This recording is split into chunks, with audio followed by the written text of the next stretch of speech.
Bé, bon dia a tothom, benvinguts totes i tots al Cinepodcast de la Perla 22, realitzat dins del marc de la Barcelona Film Fest. Avui parlarem d'un tema tan fascinant com les adaptacions de la literatura al cinema, que ja sabeu que al llarg del temps han generat múltiples discrepàncies i algun que altre elogi, esperem que els d'avui siguin elogis, i ho farem partint d'una pel·lícula, la pel·lícula Un cel de plom, basada en el llibre homònim de la Carme Martí i que ha dirigit el Miquel Romans, que el tenim aquí, i que el llibre, atenció, és del 2012, per tant ha passat un cert temps, no?, ja per arribar a la pel·li. Ja sabeu que aquestes coses sempre són una mica lentes, i que té com a protagonista la lluitadora antifeixista Neus Català, que tots coneixeu sobradament i que quan moltes vegades parlem de buscar referents, no?, i de buscar herois i heroïnes de casa nostra, doncs ella és una de les primeres que ens ve al cap a tots plegats, no? La pel·lícula entra en competició avui a la tarda, per tant, el que hem de fer és desitjar-vos molta sort, I a més, a partir del dia 28 es podrà veure als cinemes. Per tant, això, que teniu múltiples oportunitats d'anar-hi, encomanar el gust de la pel·lícula, encomanar el gust de veure-la en pantalla gran, que això és molt important, i per parlar de tot això tenim en el Miquel Romans, el director, tenim a la Irene Moncada, la directora d'art, que és la persona que s'encarrega de que totes aquelles coses que al final no funcionen acabin funcionant, no?, en les pel·lícules, moltes coses d'allò de dir, per què aquest llibre està col·locat aquí sobre, per què aquest atrezzo va allà, i com ho han fet, a vegades sorprèn la quantitat de coses que es poden fer amb un fil de pescar, a vegades, per exemple, i la Lucrecia Sánchez de la Terrassa Film Office, que déu-n'hi-do la quantitat de feines en localitzacions que hi ha hagut en aquesta pel·lícula de la qual jo parlo, encara sense haver-la vist del tot, allò que dius fa molta gràcia perquè estem en procés. La primera pregunta és una mica obligada. Com arribes, Miquel, en aquesta història? I gràcies a tots tres per voler participar en aquesta sessió. Bon dia i gràcies a vosaltres per convidar-nos aquí a la Perla 22. Arribo a la història, jo coneixia la història de la Neus Català, com molta gent, i sobretot el projecte, l'origen és arrel de la seva mort, el 13 d'abril del 2019, que entro en contacte amb la novel·la, entro en profunditat en la història, i bueno, em colpeix, no?, com a molta altra gent li ha passat amb la història de la Neus, i vaig veure que havia de ser una pel·lícula i que si no la fèiem nosaltres la faria algú, i ens vam posar a treballar. I aquest és l'origen una mica del projecte, no? D'alguna manera és un d'aquests personatges que si hagués estat nord-americana ja n'hi hauria 25 de pel·lícules sobre ella, potser, no?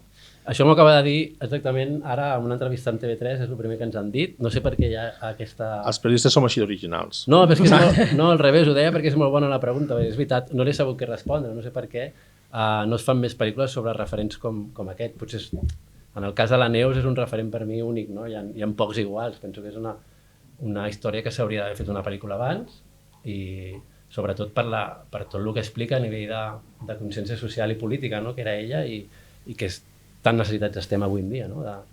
Llavors, dius que s'hauria d'haver fet una pel·lícula abans. Això afegeix pressió a la teva pel·lícula, haver estat tu el que ha fet la pel·lícula? No del tot, per mi no. Per mi és, al final la pel·lícula, la raó de ser és continuar transmetent aquesta història, no?, que des de molts sectors s'està fent ja des de fa anys, no?, des del món de associatiu, món institucional, món polític, la figura de la Neus s'ha reivindicat, no? Doncs al final, per què no fer una pel·lícula i aportar també una mica el granet de sorra, no?, a tota aquesta història, a transmetre aquesta història i la lluita per la memòria, no?, que ella tant reivindicava, no? Ara continuarem entrant en el procés de la pel·lícula, però a mi el que m'interessaria saber és, d'entrada, com comença el procés d'adaptació d'un llibre a la pel·lícula. És a dir, m'imagino que tu comença comprant els drets. Sí, exactament, no? Sí. Explica'ns una mica, o expliqueu-nos els tres una mica com ha estat aquest procés, vull dir, com es fa, com es compra els drets, com es transforma el llibre, que és una estructura de novel·la, en un guió perquè pugui ser firmat, etc. Perquè és una de les coses que jo crec que interessa més als oients d'aquest podcast en concret, de dir, si parlem d'adaptacions, com comença el procés? Perquè a vegades veiem el resultat final i fem la comparativa, no? Allò de dir, he llegit el llibre, he vist la pel·lícula i comparo, però entre mitges hi ha una feinada impressionant. Sí, totalment, com bé dius. El primer de tot és trucar a l'editorial i saber si estan disponibles els drets. i quan valen i si te'ls donen, això és el primer, i un cop ho tens és un procés que dura uns mesos perquè hi ha contractes i a sobre en aquest cas doncs, és una adaptació d'un llibre però és una vida també que darrere hi ha com una doble adaptació per dir-ho d'alguna manera, no? Hi ha la vida de la Neus que vam també demanar els hi vam comunicar a la família que volíem fer aquesta pel·lícula, no només va ser amb l'autora i després pròpiament amb l'editorial, no? Un cop tens els drets, llavors comença el procés de què adaptes, no? En el cas d'un Cel de plom explica tota la seva vida de la Neus i això a nivell de recursos era impossible per nosaltres, no? Llavors una de les primeres decisions va ser adaptar una part, que són els 2 anys, són els anys de la deportació de la Neus, no? Llavors agafa quan ella té 29 i 30 anys, justament.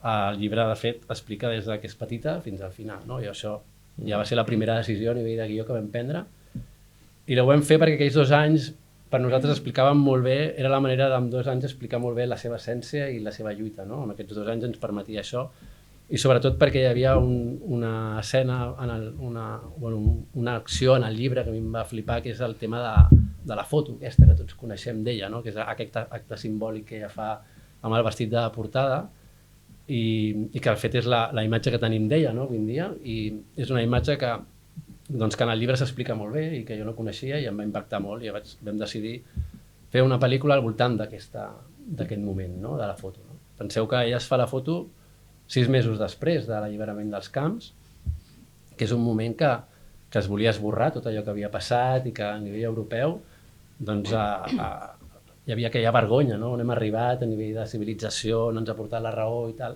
I hi ha aquesta conjura dels deportats de voler recordar, no? Tot allò. Llavors, la manera simbòlica de fer-ho és fent-se aquella foto pel record, no? I això vam acotar la història en aquell moment de la seva vida perquè ens semblava que resumia el que volíem explicar, no? A partir d'aquí et poses a fer un guió, és molt complicat perquè com t'aproximes a una història tan dura i tan cruel, no? A nivell de narrativa. Per sort vam treballar amb la mà de la Margarita Català i el Lluís Català, que són els seus 2 fills, que són residents a París, anàvem fent Skypes, perquè clar, amb tot això... Us va fer la pandèmia, no? La pandèmia, bueno, vam començar a escriure i al cap d'un mes va venir la pandèmia, bueno, i sempre vam anar de la mà de la Carme, de la Margarita, i bueno, elles ens anaven dient, els agradava tot, però sempre algunes coses ens deien, no, això ens agradaria mantenir-ho, això no, i en aquest, bueno, va ser... encaixar-ho tot va ser complicat, però també molt gratificant, no? I a partir d'aquí, doncs clar, l'adaptació d'un llibre, en el meu cas, jo el que he viscut és que és tot un repte, no? Perquè clar, la novel·la t'agrada molt, per això et compres els drets, i dius, hosti, estaré a l'alçada, no?, de la novel·la, no?, quan fas la pel·lícula. Això és una de les qüestions, no? I, bueno, de fet, la novel·la, per exemple, els que l'heu llegit, està escrita en primera persona, que t'atrapa molt aquest fet, és com si la Neus estigués explicant la història i això et fa que estiguis com molt... Bueno, la lectura en el meu cas va ser molt voraç, no? El vaig llegir en 2 dies. Això és el primer problema que tens quan fas un guió, que no pots escriure en primera persona. O sí que es pot, però jo almenys no sabia com fer-ho, no? Explicar una pel·lícula només... Nosaltres, de fet, ens en anem al punt de vista dels nazis en un moment, que a la novel·la això no passa, no? I ho necessitàvem per construir la narració, no? Bueno, doncs aquests són problemes que et vas trobant i que vas sortejant i...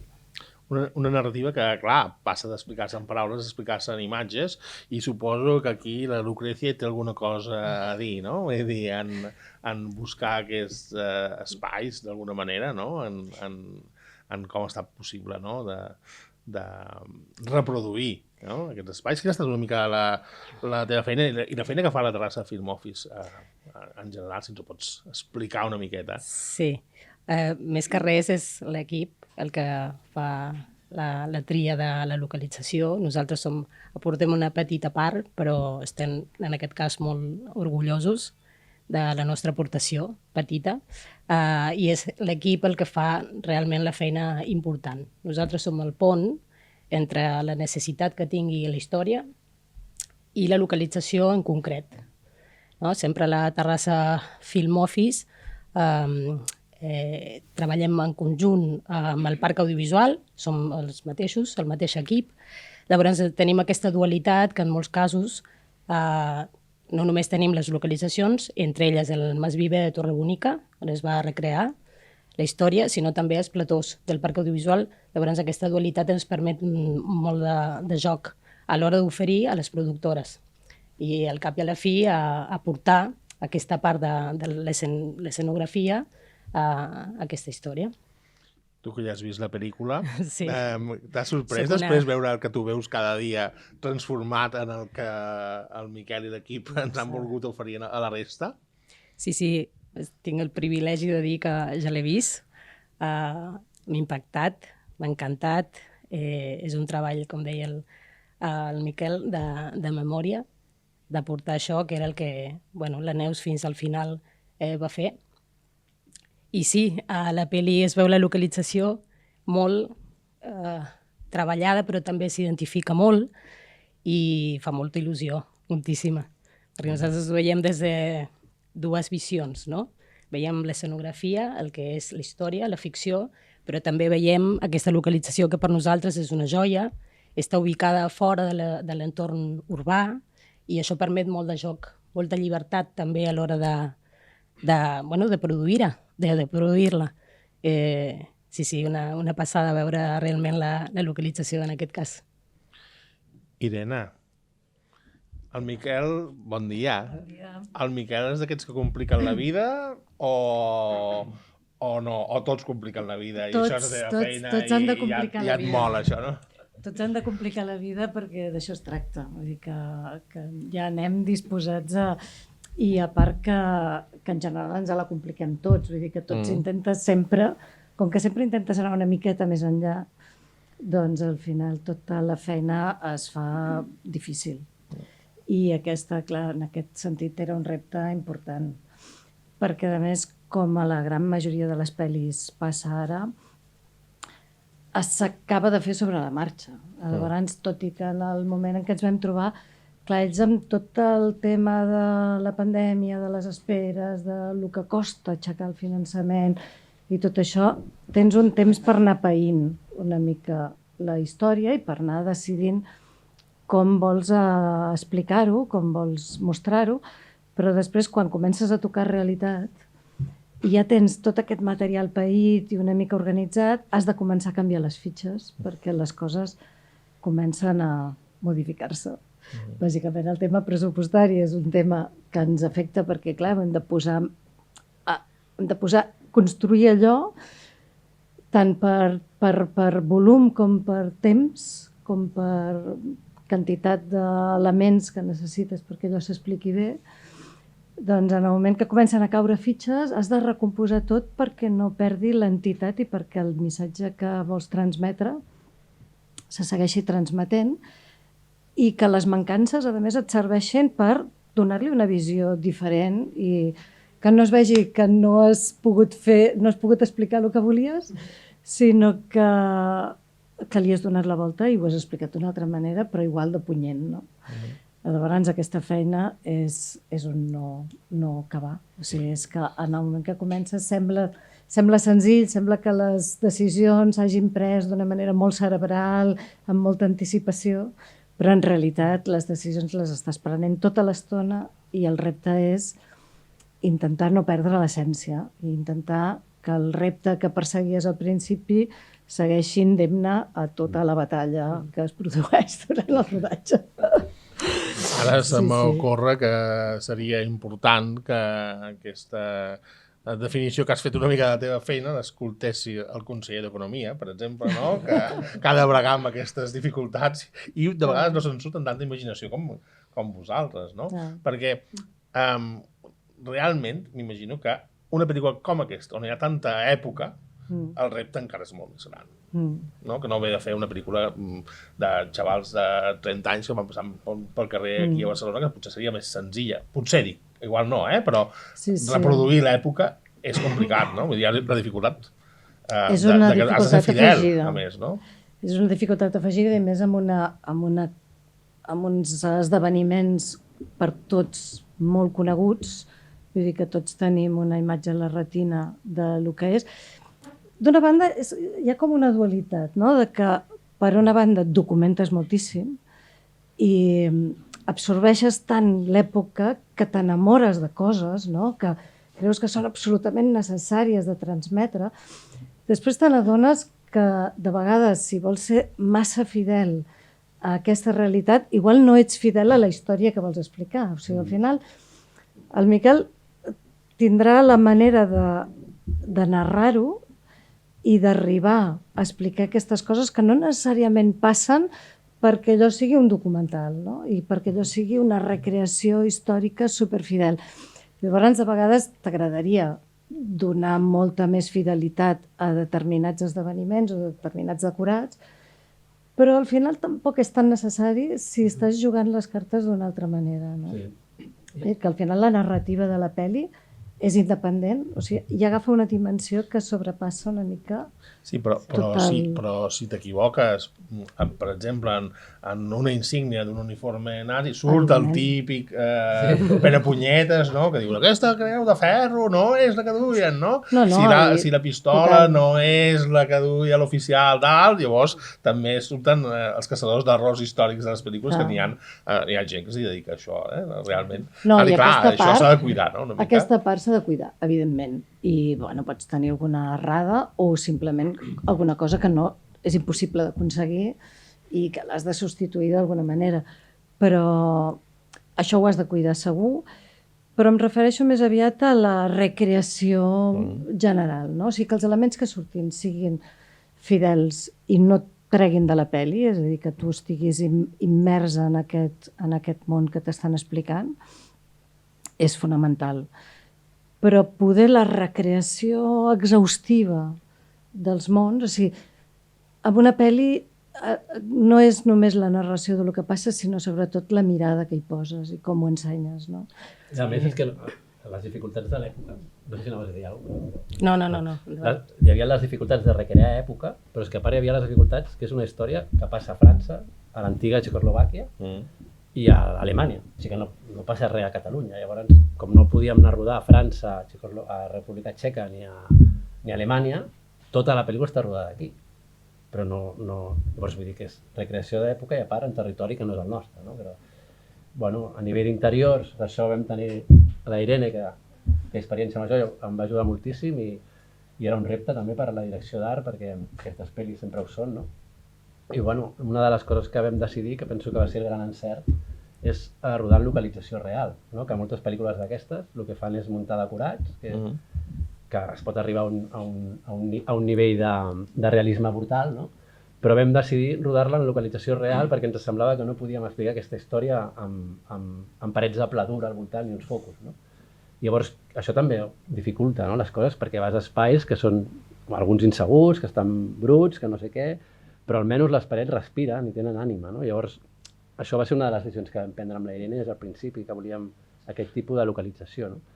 I per això, quan vam trobar la granja, que passa el 60% de la història, com sabeu, la Neus va passar 3 mesos a Ravensbrück, però realment va passar un any a Holesien, no? Que sempre es diu, el gran relat sempre diu que va estar a Ravensbrück, no? Que és més fàcil, però realment va estar a Holesien, a Txecoslovàquia, tocant al camp de Flossenburg, i llavors no era un camp de treball un camp de concentració com tots tenim la imatge, sinó que les van tancar en unes granges, no? Llavors això implicava buscar una granja, no? Llavors quan vam trobar amb la terrassa Film Commission aquests espais va ser increïble perquè el 40 o 50% de la història passa allà, no?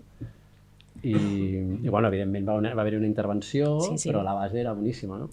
Sí, en aquest sentit, aquest espai, el Mas Viver de Torre Bonica, és un predi molt gran i té diferents localitzacions. Era una antiga masia, amb horts, amb espai agrícola, etc. Va tenir diferents usos, però clar, té una part residencial, té fins i tot una capella, té la part de les granges. Clar, llavors, això per el film històric, per la història, serveix molt tal qual està ara mateix. Està molt ben conservat, però per això deia abans que era com una petita joia, perquè en aquest cas de la pel·li, la intervenció, evidentment, és real, però tots els espais, l'edifici, diguéssim, on estan elles, això també té un gran valor, perquè tu sents que allà hi és. Estàs allà amb elles, no? Amb les lliteres, allà dins, perquè és a dins de la granja, realment, de Torre Bonica. Llavors, en aquest sentit, és increïble quan també la localització pot aportar, no?, el que dèieu, no?, aquesta part a la història. Va ser bàsic. Sí. Les dues localitzacions així principals, que va ser Torre Bonica i la fàbrica de Calamotxa, van aportar moltíssim. Van ser com els emblemes. I després, a la zona residencial, també vam fer la infermeria. És a dir, que hi ha un cop t'aposentes en un lloc, no? Vas buscant tots els recursos que pots trobar per la zona per anar optimitzant al màxim totes les coses que s'han de fer. I allà puntualment tenim molta sort perquè amb la gent que treballem és la Fundació Sant Llàtzer, el Consorci Sanitari, pertanya, i estan sempre molt de cara, no?, a rebre rodatges. Portem molts anys treballant amb ells i, clar, és un valor afegit molt gran que la gent amb qui interaccioneu quan aneu a rodar i visquin allà fins i tot. Llavors, una persona que a priori no es dedica a això, però a través de la relació amb nosaltres i amb el sector audiovisual t'ofereix solucions que d'entrada no pensaves que trobaries. Llavors és com un treball molt cooperatiu, molt d'equip. Nosaltres fem una petita part, però després és en els llocs concrets que realment aporten també, no? I sempre la intenció és tirar endavant i donar el màxim de solucions, no? Però sempre, diguem-ne, que la Film Commission de Terrassa ha sigut de les emblemàtiques a oferir solucions. No sempre et funcionen els espais, però és el primer lloc on es va buscar, perquè sempre hi ha hagut molt d'interès en buscar, en descobrir racons que podrien ser utilitzats, vull dir que hi ha una col·laboració fantàstica. De fet, jo fa 2 anys que estic com a responsable de Film Office, però estic en substitució del Pere Claveria, el nostre estimat Pere, i ell porta moltíssims anys, 15 anys, està molt relacionat també i forma part de la Junta Directiva de l'Spain Film Commission, és a dir, s'ha fet des de Terrassa una feina molt important, molt, d'atracció de rodatges. Després, més endavant, amb la creació del parc audiovisual que deia abans, doncs, tot això es reforça. Llavors, afortunadament i humilment, som un referent pel sector. Fins i tot quan un rodatge no es queda a Terrassa, també treballem en xarxa, no?, amb d'altres municipis. I això és el que més ens agrada realment de la feina, no?, formar part directa o, si no, ser nexe, no?, fer en comunitat. Home, és molt important perquè els projectes tirin endavant, tenir aquestes bases. Sí. Escolteu una cosa, en els anys 90, en aquest país, la literatura va viure un esclat molt gran de la novel·la històrica. I la novel·la històrica, a partir dels anys 2000, va entrar més en la part contemporània, no? La novel·la històrica, però del segle XX. Fins ara ens havien atret amb Martí Gironell, per exemple, amb el Pont dels Jueus, etc. Però ara cada vegada anem a novel·les més contemporànies. La meva pregunta és pels tres, i és també a nivell fílmic, per què ens atreu tant la història contemporània i els biòpics? Com a consumidors, moltes vegades, i com a director, és un plaer trobar una història d'aquestes ja fetes, però per què ens atreu tant la nostra història més immediata, d'una banda, i les biografies de la gent, no? A vegades dius, com s'explica que determinat personatge fas una biografia d'ell i té més èxit, per exemple, penso en una pel·li sobre el Capote, que potser té més èxit que algun dels seus llibres, no? Per exemple, per què ens atreuen la història i els personatges? Què aporten a nivell fílmic aquestes històries ja tancades, no? La vida que la gent ja coneix, potser, però en canvi la vol anar a veure al cine. Sí, de fet, ara a nivell cinematogràfic es viu un boom de lo que són les adaptacions, no? I ara les editorials estan venent molts drets justament perquè la gent se n'ha adonat que ja és una font brutal, no? Això a nivell dels llibres, a nivell dels biòpics és perquè la vida mateixa et dona un material i una riquesa brutal, no? Hi ha biòpics i hi ha vides que són absolutament diferents a la teva, no? Dius, et sents molt petit perquè la vida de la Neus, per exemple, és una cosa molt especial, no? I jo entenc que per això, de fet ho deies, que els americans els biòpics en fan molts més que aquí, no? I potser sí que s'hauria de treballar més i fer-ne més, no? La veritat és que és el que diu el Miquel, que realment és que hi ha vides que s'han de poder mostrar i en el fons Clar, podries fer un documental. És com també en veus molts, no? O sigui que de cop i volta surt el documental sobre la Vivi Anderson i després surt un biòpic o el documental sobre... O de cop i volta, ara que deies del Capote, doncs del Capote van sortir dues pel·lis al mateix moment. simultàniament, Sí. amb dues mirades completament diferents. Llavors, clar, en el fons és... El material de base és boníssim. O sigui, quan t'hi poses és perquè el material és boníssim. Però clar, es poden fer coses completament diferents. És a dir, pots treballar-ho d'una manera molt més documentalista i pot ser interessant o no. Pots treballar-ho d'una manera molt més basant-te en allò i intentant transmetre quedant-te en una època molt concreta del personatge o intentant anar per sobre del que és la pura biografia per explicar alguna cosa d'un context o passar un altre tipus de missatge, no? Però realment és un punt de partida espectacular i hi ha molts personatges de la Neus Català, però no sé, l'Elisabeth Eidenberg de la maternitat d'Elna, o hi ha quantitat de personatges d'aquesta època que dius, perdona, com no tenen un pel·lículot, no? Vull dir que, no sé, que jo penso que aquí és una font inesgotable. L'únic és que s'ha de saber després fer amb el màxim de compromís, no? I amb el màxim de talent, intentar treure realment el millor de cada història. Sí, perquè moltes vegades el que passa és que tu deies, no, s'opta més pel documental, no? que per la pel·lícula, no? Clar, de vegades hi ha documentals que t'interessen molt més que la pel·lícula o de vegades a l'inrevés. No, però referia a nivell d'indústria aquí a casa nostra. Moltes vegades és més fàcil vendre un documental que saps que té més risc, potser te'l comprarà i te'l passarà, no? Que no una pel·lícula que té més risc, en segons quins personatges, Sí. Però a la Lucrecia no l'hem deixat contestar. No, tranquil, jo la meva aportació és que saben més són ells. No, però penso que això al final, cap i a fi, és el cinema, no? El que, amb el nivell que podem connectar amb el cinema, jo crec que és únic. Llavors, totes les arts, les vides estan allà. El material, com deia la Irene, està allà i és increïble. I després com el treballes, diguéssim, per fer la teva aportació a nivell fílmic, aquí està el repte. I aquí també té a veure ser valent, no? I arriscar-se. I crec que per això l'espectador, crec que tots connecten amb el cinema i la ficció també d'una manera única. Llavors, crec que per aquí podria ser no la resposta, però és cinema necessari, imprescindible en alguns casos, com és en aquest, no sé, el de Plom. Jo crec que tenim alguns grans personatges, no? Que ara, per exemple, comencem a fer una mica de justícia. Verdaguer, per exemple, han començat a fer algun documental i tal, però, per exemple, Narcís Monturiol, que s'inventa el submarí, que naufraga no sé quants cops, i en va inventant un darrere l'altre, no? Vull dir que tenim gent, això, que si fossin d'un altre lloc serien al·lucinants.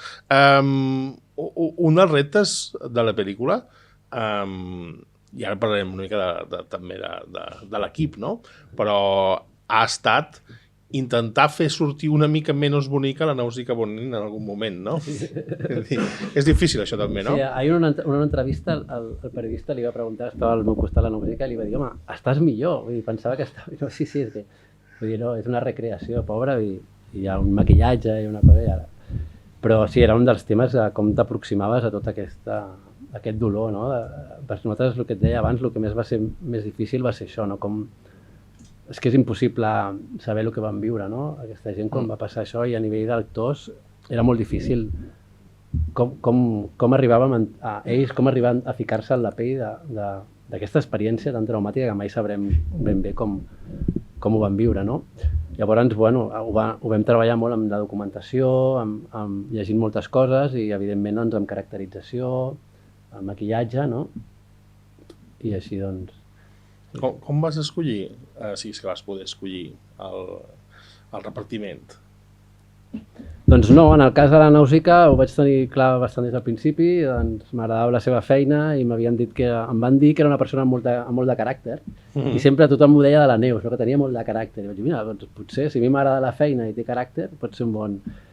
I penso que va ser un encert total, o sigui, és una persona molt professional, va ser un rodatge dur, vam patir, perquè vam passar fred, vam estar moltes hores i mai va haver-hi mai vam repetir coses per ella, o sigui que molt bon encert. I la resta dels actors no vam fer càsting, va ser una mica per bobina, anàvem buscant les bobines dels actors i intentava buscar personatges que hagin fet, que es podien assimilar a el que jo tenia al cap. No? Llavors, a partir d'aquí vam anar... O sigui que tu tenies molt clar, el procés, diguéssim? Sí, sí. Bueno, a veure, clar de la vida... Sí. Clar de la vida, moltes coses no has fet, no? Però, mira, va ser sí. Molt bé. És el moment que tot l'equip el mira, saps? Sí, no? Ja què fem, saps? Sí, clar, o sigui, en un rodatge així és molt complex, no et passen 1000 coses. Hi havia moments que anàvem a rodar i de cop i volta, bueno, un exemple de 1000 seria que apareixia algú que té el Covid, que no sé què, i llavors havíem d'improvisar, perquè ens va agafar tot el tema de la pandèmia, no? O que portàvem 4 mesos d'anticicló, que vam anar a Terol, no sé si sabeu que vam rodar a la Serra del Barracín, allà a 1.800 metres d'alçada, perquè hi havia aquest bosc de Batosa que ens portava a lo continental i tal, i vam anar fins allà. I portàvem 4 mesos d'anticicló i quan vam arribar el primer dia doncs va caure, no sé què va ser, aquests fenòmens meteorològics que arrasen, el Glòria, un d'aquests. Sí, no sé quin nom era. I de cop i volta... No ho diguis molt fort perquè igual algun conseller t'envia a rodar una pel·li ara per acabar la sequera. Ojalà que plogui i que s'acabi, no? Però en aquest cas ens va passar que vam arribar allà a rodar escenes a 2.000 metres d'alçada i de cop i volta estava absolutament nedat, cobert de neu, que ens va anar perfecte per la pel·lícula, però no teníem mitjans, gairebé ni portàvem cadenes pels cotxes, vull dir, va ser molt complexa, no? I d'aquestes en van passar 1.000 a la pel·lícula i 2.000 al rodatge, no? Però això és bonic, no? Els imprevistos en un rodatge. Sí, per la pel·li Ara ho podem explicar, vull dir. Sí, per la pel·li queda bé. A tu et va servir d'improvisar una nevada, per exemple. Imagina't, dona una intensitat, això és com lo de les parets que diu que respiren si la neu és real i el fred és real. Escolta'm, l'actuació queda bordada. Escolteu una cosa, entenc que en aquesta pel·lícula hi ha una doble responsabilitat. Bueno, n'hi ha més, però segur que n'hi ha una doble responsabilitat. Una és envers el llibre i envers la Neus, no? Ja ho heu anat apuntant. Però això m'imagino que a l'hora de començar a rodar dius, vens amb una motxilla, no? Vens amb una motxilla, una càrrega bèstia de dir, ei, no podem fer qualsevol cosa, no? Vull dir, no podem quedar malament, no? Ni amb el llibre, ni amb la història, no? Vull dir, clar, no, amb el llibre, mira, he agafat un altre llibre, no sé qui, són personatges de ficció, no passa res, però és que hi ha una persona real aquí al darrere. Clar. De fet, el moment més important d'aquest procés per mi va ser el dia que vaig ensenyar la pel·lícula a la Margarita i al Lluís, que van venir de París un dissabte 15 de gener, van agafar un vol, van venir i van projectar la pel·lícula i quan va acabar em vaig abraçar amb la Margarita, em va dir que s'havia emocionat i que havia reconegut la seva mare. Llavors, aquest megapès, que això no és una motxilla, era un tràiler que portàvem a sobre, sí. Doncs una mica es va com relaxar, no? En aquell moment, perquè el més important és això, al final estàs fent el retrat d'una persona, hi ha uns fills darrere, hi ha una vida, com dius, darrere, i a sobre doncs, que realment aquesta gent va patir molt. I llavors és això, no? Que t'estàs ficant en explicar una història molt dura. No? Llavors, bueno, ho hem intentat fer des de l'honestedat, no? Diguéssim. En el nostre cas vam escoltar molt, això que et deia, parlar amb els fills, amb la Carme, amb la gent que l'havia conegut. No vam tirar pel dret i dir, mira, anem a fer el que ens dona la gana. Vam tenir sempre una posició de respecte, no? Almenys ho hem intentat, no? No sé si ho hem aconseguit, però sí que parlant molt amb la gent, escoltant, canviant coses si era necessari, no? Perquè és el que et deia, era molt difícil encaixar. Hi ha la família, hi ha l'autora, que també té la seva cosa sempre a dir, hi ha televisions, hi ha distribuïdores, hi ha de tot, que els tenim aquí, a la distribuïdora, per cert, de Filmax, i tot això havia d'encaixar, no? Per exemple, i bueno, va ser complexa, però a la vegada doncs, jo penso que ho hem fet des del màxim respecte i per mi el comentari aquest de la Margarita va ser el més important de tots. No? I ara, si la pel·lícula agrada i emociona una mica, doncs ja està bé, no? Però el de la Margarita va ser molt, molt important. I li vas respirar. Sí. Escolteu-me una cosa. Pregunta per l'estrès, també, no?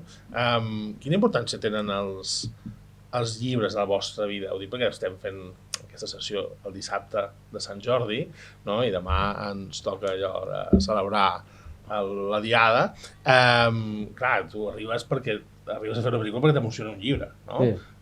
Però què llegiu habitualment? És que busqueu en els llibres? Quins llibres us agraden els llibres de cine?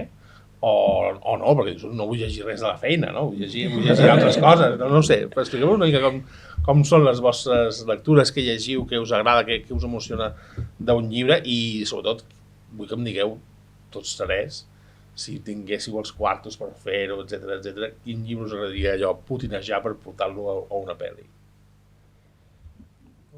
Bueno, Comenceu a respondre. És que no havien de posar-ho fàcil. no.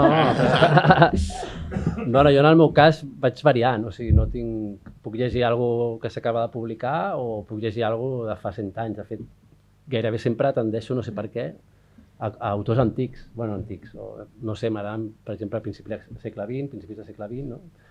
Però ara m'estic llegint un del Julian Barnes, que es diu l'Elizabeth Fringe, per exemple, que a més també és molt històric perquè parla d'un emperador romà i tal, i m'està agradant molt, vaig per la meitat. Però no tinc un criteri molt establert, vull dir, vaig canviant. I també hi ha èpoques que hi ha un mes que trobes i pots llegir molt i tal, però després passen mesos que no pots llegir perquè no tens temps i si t'enscrius encara menys i que quan intentes llegir... Saps què diuen? Quina és la definició d'un optimista? Que és un pessimista ben informat. No, un optimista és una persona que s'agafa 2 llibres i se'n va a la platja amb 2 criatures. No, totalment, perquè jo ara, per exemple, dic, vaig a llegir a la nit, quan em fico al llit i duro una línia i estic dormint, saps? Ja arribaran altres moments. No? Sí, a mi se m'acumulen també els llibres. Sí? La veritat és que abans llegia molt i ara miraré de tornar a enganxar, però és que m'és molt difícil compartir històries, no? És a dir, que quan estàs llegint et trobes que t'absorbeixes molt i la feina al cine és absolutament absorbent. Llavors és com... L'únic que puc llegir quan estic treballant és algo molt lleuger, molt anecdòtic o capítols curts de coses o contes, com per desconnectar. Però és molt difícil submergir-te amb el que et requereix la lectura, no? Llavors, quan estàs treballant, que estem treballant sempre, de tot hi ha uns buits de lectura tremendos que després supleixes, que et passes 2 setmanes llegint sense parar, no? Però també a nivell de llibres em passa el mateix, que clar, com que en vas acumulant, doncs tens llibres de fa temps o llibres de cop i volta compres i et poses a llegir l'últim, vull dir que és com molt variat. I la peli, quina peli... Quin llibre adaptaries? Bueno, podeu dir una cadascú, no?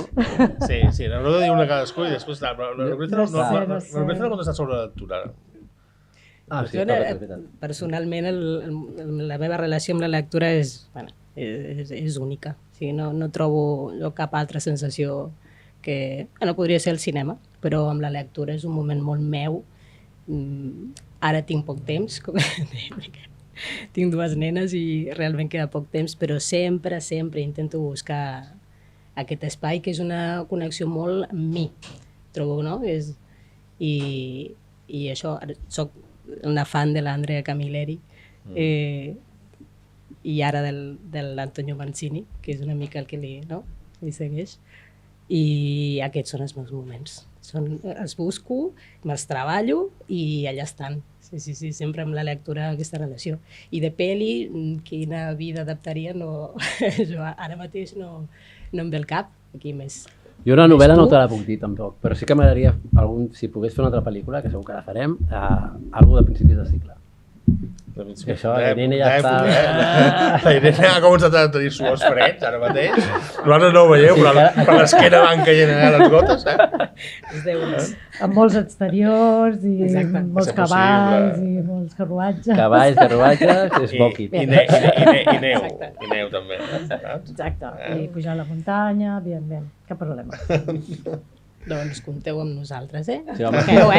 Perquè ho tenim de tot. Espais naturals, de tots urbans, adaptables. El tema de la neu, quan no comença a fer les robatòries, potser no, Vull dir que... Escolteu-me, i quina adaptació de llibre us ha fet molta ràbia?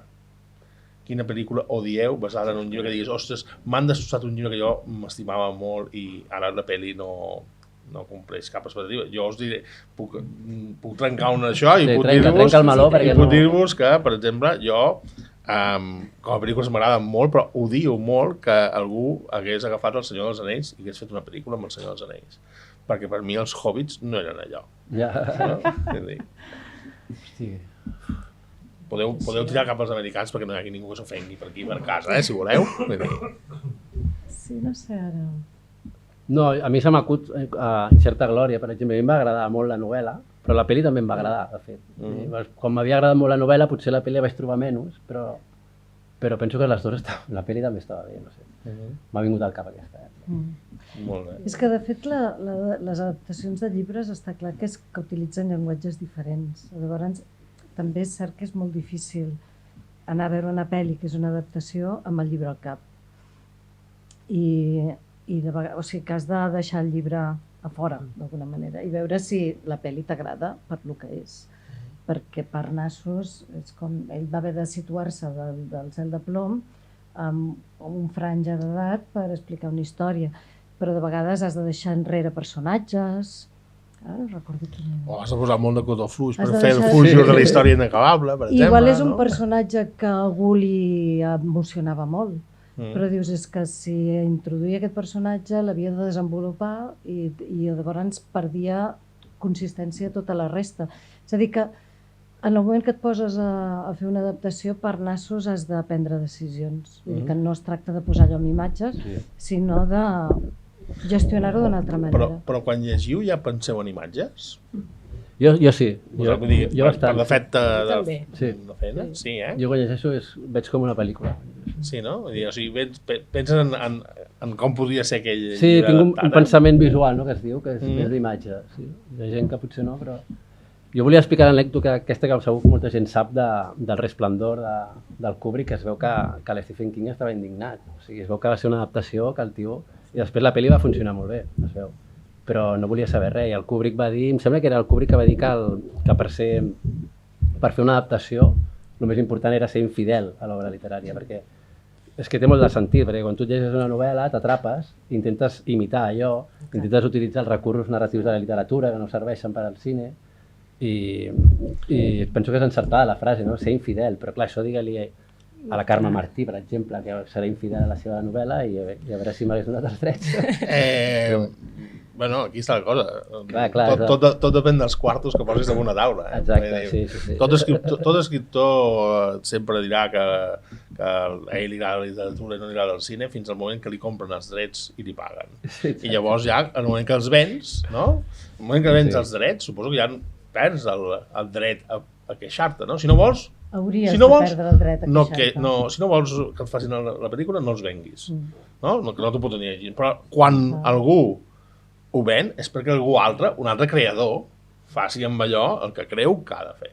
I no hauria d'haver dret a queixa. És un gran què i em sembla que és difícil, perquè realment, clar, a l'autor li costa molt desvincular-se al final de la seva obra i el que tu dius hauria de ser així, no? Que facin la interpretació que vulguin de la meva obra, però sempre, vulguin o no, entenc que deu costar, no? O de vegades incorporen a l'autor, vull dir que de vegades sí que hi ha adaptacions que incorporen molt a l'autor amb l'adaptació. Però... I així t'estalvies sons, què? Sí, però de vegades has d'estar molt... has de poder-te posar molt d'acord, perquè si no pot haver-hi tensions a dintre. O sigui, ha de ser algú que entengui el llenguatge cinematogràfic. Jo us diré que, com a anècdota, Mario Puzo, abans de ser famós per l'adaptació del Padrí, era un senyor que estava bastant content amb el que feia i es guanyava la vida fent relats. I sempre deia, els meus relats no els llegeix ningú. Sabeu per què? Perquè eren els relats que es publicaven a l'última pàgina de Playboy. I clar, ningú arribava a l'última pàgina de Playboy, no? Clar, i de veritat em van pagant tant, i de sobte, va venir aquest senyor i em va fer el favor d'adaptar-me el llibre, no? I vaig deixar de pagar ni un sol sopar. Cada vegada anava a algun restaurant i hi havia algú de la màfia que el convidava. No? Per tant, vull dir que sapigueu que hi ha autors que estan contents en les seves adaptacions. En aquest cas, Mario Puzo va treballar molt estretament en tot l'equip, no? Si les adaptacions impliquen un nou llenguatge, que és el que estàveu dient i defensant ara, d'alguna manera la teva feina seria com la de l'editor, no? Que ha d'anar a polir aquella coma, trobar el paràgraf que no acaba de quadrar, etc. Per què parlem tan poc dels directors d'art quan la vostra feina es veu tant a les pel·lícules? Sí. No t'ho sé. No, però és veritat, moltes vegades no constem. És a dir, que consta el guionista, el director, evidentment, però de vegades el guionista, el músic i el director de foto, com a personatges importants, i, evidentment, tot l'elenc, no? Tots els actors. I el director d'art és com una cosa més tècnica, que no se la té tant en valor. I d'alguna manera també la relació que tens amb els projectes depèn molt del tipus de producció del director i la producció en si. Però en realitat som de la gent que ens incorporem amb molta antelació i aleshores vivim molt totes les últimes versions de la pel·lícula. És a dir, abans que la pel·lícula ja estigui ben cuita i diguis, bueno, això ja va a missa, que mai és així, perquè després se seguirà modificant, però totes aquestes últimes polides, i llavors participes molt amb això, perquè de vegades, si és històric, doncs perquè tu aportes una part... Per exemple, ara amb aquesta de la Neus, el Miquel tenia una feina feta al·lucinant, vull dir que no és tant en el seu cas, perquè ell ja tenia molt clara el context històric i tot, però de vegades hi ha pel·lícules que estan ubicades en un context històric que no representen una biografia de ningú i hi ha com un desconeixement de com funcionen les coses. Llavors, pots aportar elements que s'introdueixin en el guió, que modifiquin coses, que aportin coses, que li donin credibilitat, perquè de vegades és molt típic que agafis personatges actuals i els vesteixis, els disfressis, però es segueixin comportant com personatges actuals. Llavors, que tu intentes defensar aquest tipus de coses que aporten la diferència, no? Que expressen l'època amb subtileses que estan més en el context i en el comportament i amb els elements que agafen, més que amb el que passa, no? Llavors pots fer molta aportació, si et deixen. I és molt ric, jo disfruto molt aquesta part del projecte. Una vegada vaig llegir una definició de la teva feina, que no recordo de qui era, però que em va entusiasmar. Va dir, el director d'art és la persona que aconsegueix que les pel·lícules facin olor, que és l'única cosa que l'espectador no pot sentir. Ostres, Déu-n'hi-do. Em va semblar molt bonica. Sí, superbonica. És que és això, és que creïn una atmosfera. Tu no veus, tu no sents aquella olor, però veus una flor concreta en un lloc concret i estàs allà i la sents, no? Ets capaç d'abocar en la imaginació aquella olor, no? I això és una mica la vostra feina, no? Que a vegades queda allà com oculta, però dius, que algú ha col·locat aquí un gerro, no? Amb una flor concreta. Sí. Mira, jo vull destacar, està molt bé això que dius, reivindicar la figura del director d'art, no? A més, és una pel·lícula històrica, és clau. O sigui, realment el director, clar, no, necessita el recolzament absolut, no? I ens va anar molt bé a la preproducció quan la Irene va començar a treballar i vas fer els esbossos, te recordes dels espais, dels dormitoris, de com seria la fàbrica, almenys com a director a mi. Vaig començar a veure la pel·lícula, que vulguis o no la tens al cap, però no en aquell detall, no? I per exemple, va ser un procés molt xulo, aquest de començar a treballar en els esbossos i tal, no? I a més que després, un cop comença la voràgine, és a dir, quan comença el compte enrere i comences a rodar, ja ho has de tenir fet, diguéssim. Clar, tota la feina ha d'estar feta, perquè llavors, de fet, el director d'art està com molt sol amb el seu equip, perquè ha d'anar per endavant fent coses i prenent decisions, i té el director i tots els altres totalment absorbits per un rodatge que sempre és molt intens. Aleshores sí que clar, has de tenir molt ben treballades les coses, perquè de cop i volta estàs com anticipant-ho tot i et pots trobar que el director quan arribi digui, ostres, no m'havia imaginat això en absolut d'aquesta manera. Llavors, tota la feina prèvia ha de ser... Els que coneixeu el llibre i la història, no? Sabeu que la van enviar a una fàbrica d'armament. Clar, aquí va haver un treball de documentació amb el Museu de Holstein d'Història, que és on estava la fàbrica de Txecoslovàquia, ens van enviar fotos, imatges, ens vam partir d'allà, no? però tampoc teníem tanta informació. Hi ha molts dubtes que en teníem, com eren aquestes màquines, com era aquesta fàbrica, i tot això va ser un procés complex, però vam prendre decisions encertades, no? Com per exemple que hi ha un treball molt manual, com veieu a la pel·lícula, fan bales amb màquines com molt casolanes, no? Perquè sembla ser que era així, no? No era una fàbrica en plan fordiana, en cadena i tal, sinó era una petita fàbrica més artesanal, vaja. No m'agradaria que tots vosaltres que heu tingut la deferència d'acompanyar-nos avui aquí no tingueu l'oportunitat de preguntar-los alguna cosa, allò que marxeu a casa sense haver pogut fer la pregunta pertinent i us estareu turmentant tota la nit pensant si li hagués preguntat, no? Si li hagués preguntat, doncs ara és el moment de poder fer-ne alguna per matisar tot el que hem parlat o per afegir el que us vingui de gust i els hi vulgueu preguntar, perquè ens queden allò els 7 últims minutets de podcast, per tant... Ja ha passat una hora, gairebé? Sí, molt ràpid. Sí.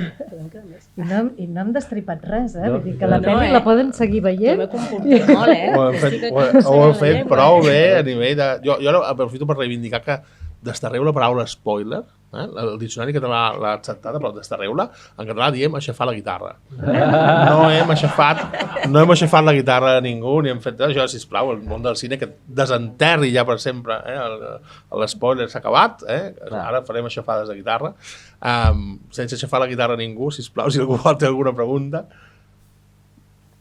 Tots a la vegada ens serà molt difícil de gestionar.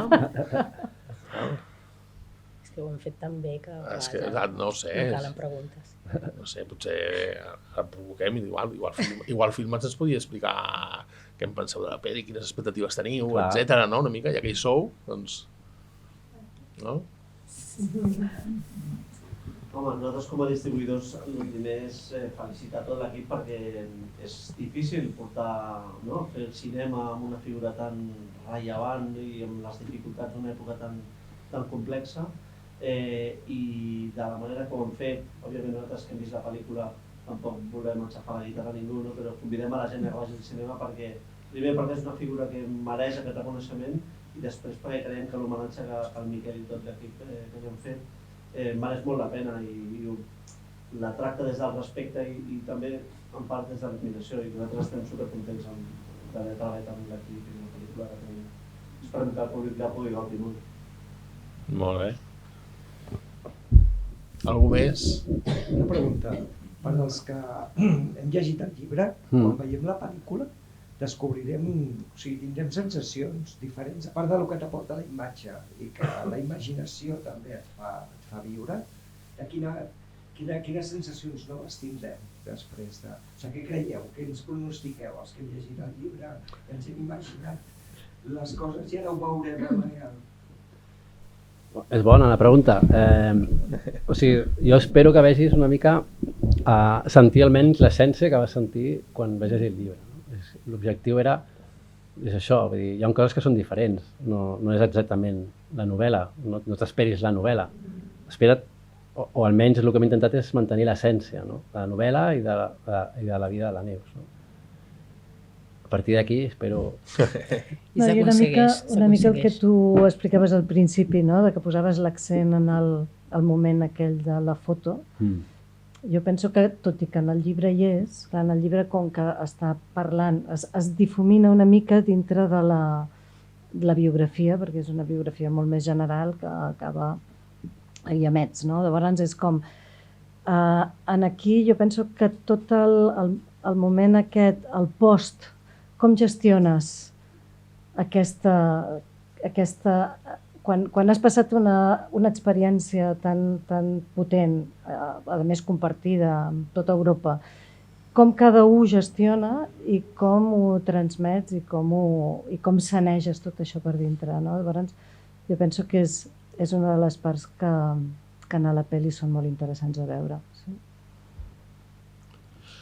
Molt bé, doncs agraïm-vos molt aquest esforç per continuar servant-nos la memòria de tots plegats i per fer-la extensiva en els que cada vegada necessiten que entenguin més la memòria, que són els joves, no? Que potser a través de l'audiovisual arribaran i entendran una mica més que aquest és un país que necessita heroïnes com la Connie Sotana. Jo crec que Europa i el món necessita heroïnes com ella, no?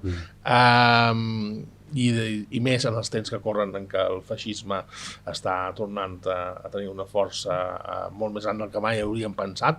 Haurem d'anar acomiadant la taula, desitjant-vos moltíssima sort. No? Moltes gràcies.